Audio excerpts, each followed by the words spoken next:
তুমি জানো ভয় কাকে বলে?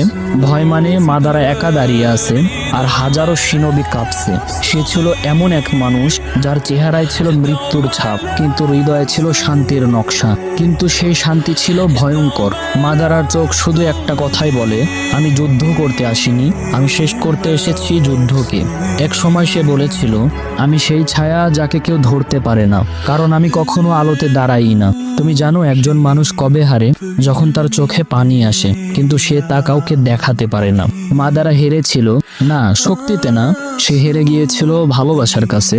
মাদারা শেষ নিঃশ্বাসে স্বীকার করেছিল, তোমরাই ঠিক ছিলে। আমি শুধু চেয়েছিলাম এমন এক জগৎ তৈরি করতে যেখানে আমার ছোট ভাইগুলো মরবে না, তারা আবার হাসবে। কিন্তু আমি ভুল পথ বেছে নিয়েছিলাম। মাদারা উচিহা আমাদেরকে শিখিয়ে যায়, পৃথিবীতে সবচেয়ে বিপজ্জনক মানুষ সেই ব্যক্তি যে কাঁদে না, শুধু ভাবতে থাকে। ভিলেনদের জন্ম হয় না, তাদের তৈরি করা হয়।